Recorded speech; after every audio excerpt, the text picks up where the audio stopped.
23 जुलाई को देश का आम बजट पेश होने वाला है। फाइनेंस मिनिस्टर निर्मला सीतारमण मोदी सरकार की तीसरी पारी का पहला बजट पेश करेंगी। बजट का असर आम जनता, बिजनेसमैन से लेकर हर सेक्टर पर पड़ता है। ऐसे में आम बजट से हर बार जनता को काफी उम्मीदें होती हैं।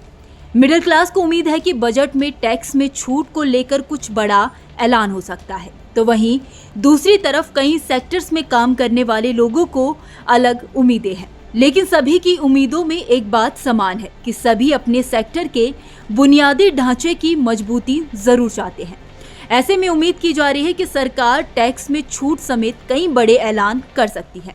दरअसल माना जा रहा है कि टैक्स छूट से लेकर टैक्स स्लैब में बदलाव पर सरकार फोकस कर सकती है। साथ ही कटौती और टैक्सेशन प्रोसेस को आसान और अनुकूल बनाने पर भी फोकस करेगी। टैक्स स्लैब रेट्स में बदलाव की उम्मीद की जा रही है, जिससे मिडिल क्लास के लोगों के लिए टैक्स का बोझ कम हो सके। इसके अलावा नई टैक्स व्यवस्था में अधिकतम टैक्स 25% है, जिसे सरकार पुरानी व्यवस्था के लिए भी लागू कर सकती है। अभी इनकम टैक्स की धारा 80C के तहत टैक्स में कटौती की सीमा 1.5 लाख रुपए है।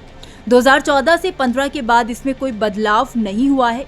इसे भी बढ़ाकर 2 लाख रुपए किए जाने की उम्मीद है, जिसके बाद मिडिल क्लास को बड़ी राहत मिलेगी। टैक्स पेयर्स को स्टैंडर्ड डिडक्शन लिमिट में बढ़ोतरी की उम्मीद है। अभी स्टैंडर्ड डिडक्शन लिमिट 50,000 रुपए है। यह लिमिट सभी टैक्स पेयर्स के लिए समान है, चाहे उनकी सैलरी कितनी भी हो। स्टैंडर्ड डिडक्शन एक निश्चित राशि है जो टैक्स पेयर्स की टैक्स स्लैब इनकम से घटा दी जाती है। इससे टैक्स पेयर्स का टैक्स कम हो जाता है। 2024 के बजट में स्टैंडर्ड डिडक्शन लिमिट को बढ़ाने की संभावना जताई जा रही है। उम्मीद की जा रही है कि स्टैंडर्ड डिडक्शन को बढ़ाकर 1 लाख रुपए कर दिया जाए। ओल्ड टैक्स व्यवस्था से नई टैक्स व्यवस्था में जाने वाले लोगों के लिए टैक्स कटौती में भी सरकार विचार कर सकती है। स्वास्थ्य बीमा और NPS योगदान जैसे लाभों का विस्तार करके स्वास्थ्य सेवा की सुलभता बढ़ाने और टैक्स पेयर्स के लिए निवेश को प्रोत्साहित करने का अवसर दिया जा सकता है। लोगों को पुरानी टैक्स व्यवस्था में बदलाव होने की उम्मीद है। इसमें टैक्स छूट की सीमा को बढ़ाकर 5 लाख रुपए किया जा सकता है। सरकार टैक्स का बोझ कम करने के लिए ऐसा कर सकती है। हाउस रेंट अलाउंस यानी कि HRA में अलग अलग शहरों के हिसाब से टैक्स छूट मिलती है। इस बार 50% छूट वाली श्रेणी में कुछ और शहरों को भी शामिल करने की उम्मीद की जा रही है।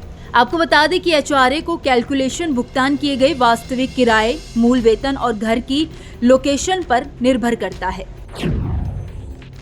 दरअसल बचत खाते के ब्याज पर टैक्स छूट का लाभ आयकर अधिनियम की धारा 80 TTA के तहत मिलता है। इस धारा के तहत टैक्स पेयर्स को अपने बचत खाते के ब्याज पर 10,000 रुपए तक की छूट मिलती है। यह छूट टैक्स पेयर्स की टैक्स योग्य आय से घटाई जाती है। इसे 50,000 रुपए बढ़ाने की उम्मीद की जा रही है। खैर, इस खबर में इतना ही। इस खबर को लेकर आपकी क्या राय है, आप हमें कमेंट सेक्शन में जरूर बताइए। वीडियो अगर पसंद आया हो तो वीडियो को लाइक और शेयर करना ना भूलें। बाकी देश और दुनिया की तमाम बड़ी अपडेट्स के लिए देखते रहिए न्यूज नेशन का डिजिटल प्लेटफॉर्म। न्यूज नेशन अब व्हाट्सएप पर खबरों की ताजा अपडेट के लिए न्यूज नेशन के इस QR कोड को स्कैन करें।